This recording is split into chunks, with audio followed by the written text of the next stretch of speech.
Bonjour, nous consacrerons cette séance à la première leçon des activités scientifiques dans ce manuel qui est mon éveil scientifique au primaire, la classe de la 6e année. Nous passons directement à la page 6, de notre leçon, l'air, quelques propriétés de l'air et ses constituants. J'observe. Après quelques heures d'exposition au soleil, un matelas pneumatique, vous voyez ici, qui contient plusieurs gaz, devient plus dur. Ça veut dire assez gonflé. Je m'interroge, quelle est la composition de l'air? Donc l'air est composé de plusieurs gaz. Donc ces gaz-là sont O2, dioxyde d'oxygène, nous avons diazote, et nous avons autres gaz.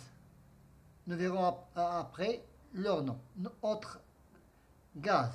Pourquoi le matelas pneumatique devient plus dur? Car l'air chaud du soleil a fait gonfler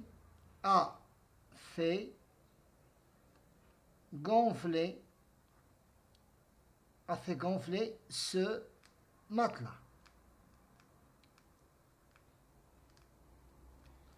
Maintenant, je propose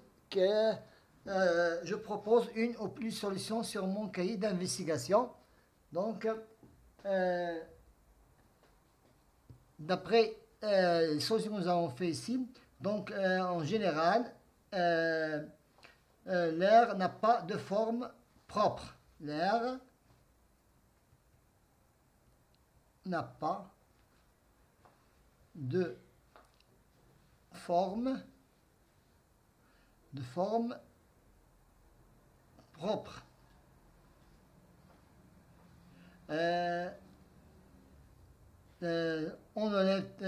L'air augmente, son volume augmente. Son volume augmente lorsqu'on élève la température, ou bien sa température.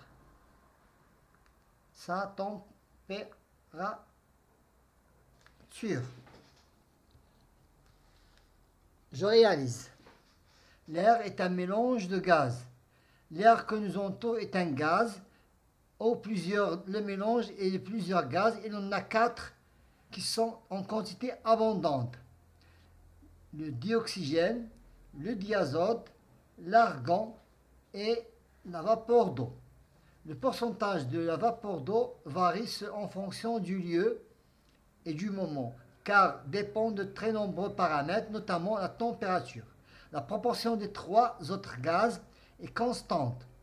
Nous parlons de dioxygène, de diazote et de l'argon constante si on ne tient pas compte de la vapeur d'eau, c'est-à-dire dans un air. Maintenant, je cite les constitutions majoritaires de l'air. Ce sont diazote, dioxygène,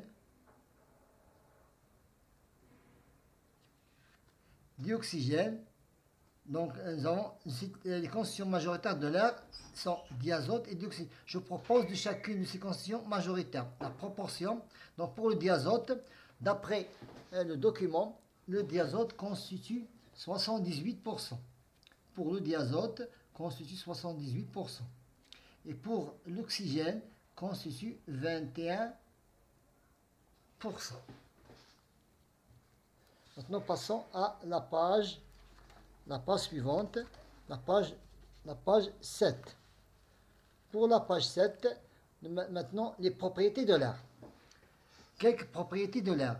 Remplir un saladier avec de l'eau chaude. Positionner un ballon de baudruche sur le goulot d'une bouteille froide. Placez la bouteille dans le saladier contenant de l'eau chaude et nous remarquons. Ce qu'on observe, on observe que le ballon s'est gonflé. Le ballon s'est gonflé. Le ballon s'est gonflé. Sa proie, la proie que vous voyez ici, sa proie est tendue. Et ce que nous avons vu, sa proie est tendue. Et j'explique le phénomène observé. L'air chaud, vous voyez, l'air chaud, de l'eau chaude ici, l'air chaud se déplace vers le ballon, vers le ballon, et il le gonfle. Il le gonfle. Voilà notre observation. Maintenant, expérience B. Prendre une seringue et placer le piston. Voilà le piston. Voilà le piston à mi-course. Enfermer un volume d'air et emboucher l'orifice. Voilà l'orifice.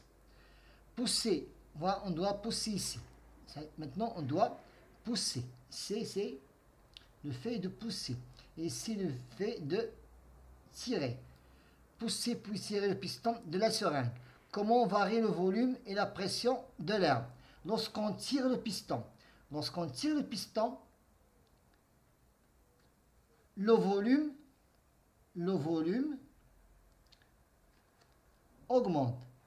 augmente. Et lorsqu'on pousse le piston, le volume diminue.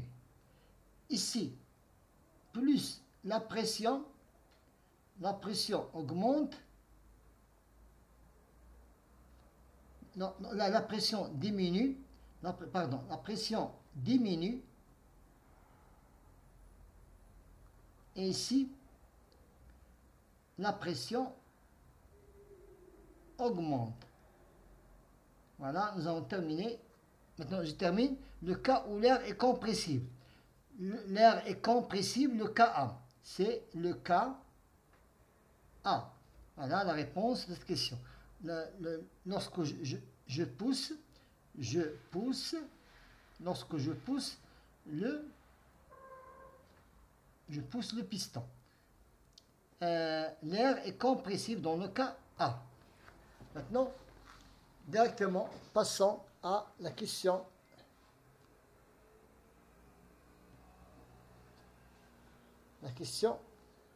J'applique mes connaissances. J'explique pourquoi les mondes golfières à l'air chaud peuvent s'élever dans le ciel. L'air chaud est plus léger. L'air chaud est plus léger que l'air froid.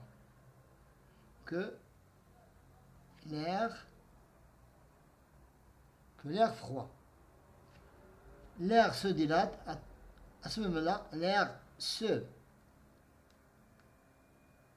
dilate et le monde golfière et les mondes golfières